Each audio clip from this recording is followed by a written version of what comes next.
और चुनाव आयोग से हम बार बार बोलेंगे, आज तक शेरो शायरी के अलावा हमें कुछ सब्सटैंटिव जवाब नहीं मिलता। जो हमने ऐसे मुद्दे उठाए हैं, जैसे कि अभी मैंने आपको उदाहरण दिया पुणे वाला, 99% बैटरी, इसके बारे में आज तक जवाब नहीं दिया।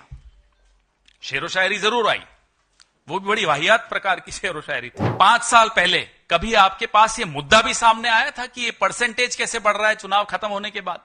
इस पे सवाल हम जीते या हारें, चुनावी प्रक्रिया पे हम सवाल उठाते रहेंगे। जिस देश में बच्चों के एग्जाम के पेपर लीक हो जाते हैं, वहां हम क्या आंख बंद करके मशीनों पर, आंख बंद करके चुनाव आयोग पर, आंख बंद करके चुनावी प्रक्रिया पर भरोसा कर सकते हैं? आप बताइए, एक पेपर एक राज्य में हमें बता दीजिए पिछले 10 साल में जो लीक नहीं हुआ हो।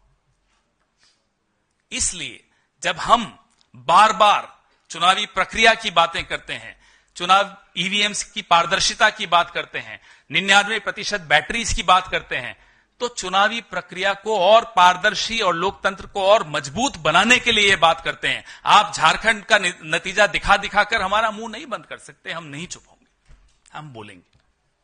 और चुनाव आयोग से हम बार बार बोलेंगे, आज तक शेरो शायरी के अलावा हमें कुछ सब्सटैंटिव जवाब नहीं मिलता। जो हमने ऐसे मुद्दे उठाए हैं, जैसे कि अभी मैंने आपको उदाहरण दिया पुणे वाला, लिस्ट दी गई कॉन्स्टिट्यूएंसीज की कि यहां रेड और ग्रीन मार्किंग हो रही है।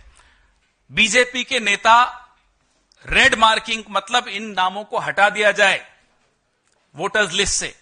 हमने लिस्ट दी, उसका जवाब नहीं आया। 99% बैटरी, इसके बारे में आज तक जवाब नहीं दिया। शेरो शायरी जरूर आई, वो भी बड़ी वाहियात प्रकार की शेरो शायरी थी, उसमें भी कोई मनोरंजन नहीं था। तो इस तरह से अगर चुनाव होंगे और बड़ी शातिर तरीके से हमारा मुंह बंद कर दिया जाए, हम लगातार, हरियाणा में भी हमने ये आवाज उठाई कि, हमने ही नहीं, सिविल सोसाइटी, एनजीओज ने उठाई कि ये वोट शेयर कैसे बढ़ गया, वोटिंग परसेंटेज कैसे बढ़ गई। 1 घंटे, 2 घंटे, 3 घंटे, 12 घंटे में बढ़ता चला जा रहा है चुनाव खत्म होने के बाद। ये कैसे हो रहा है? जवाब नहीं आता। आज से 5 साल पहले कभी आपके पास ये मुद्दा भी सामने आया था कि ये परसेंटेज कैसे बढ़ रहा है चुनाव खत्म होने के बाद?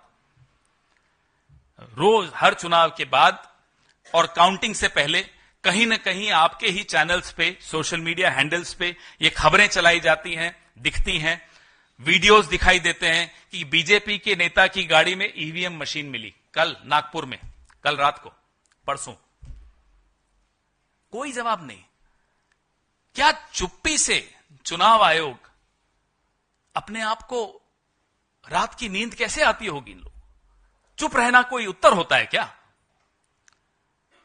इसलिए इस देश की सबसे पुरानी पार्टी, इस देश की सबसे बड़ी पार्टी, इस देश में 54 साल 7 महीने शासन में रहने वाली पार्टी की हैसियत से और प्रमुख विपक्षी दल की हैसियत से हम अपनी ये जिम्मेदारी समझते हैं कि इस तरह के सवाल जो कि भारतीय जनता पार्टी को बड़े परेशान करते हैं, हम उठाएंगे। क्योंकि हमें आने वाली पीढ़ियों की चिंता है, हमें लोकतंत्र की चिंता है, हमें इस देश में पारदर्शी चुनाव करवाने की जिम्मेदारी हम अपनी भी मानते हैं।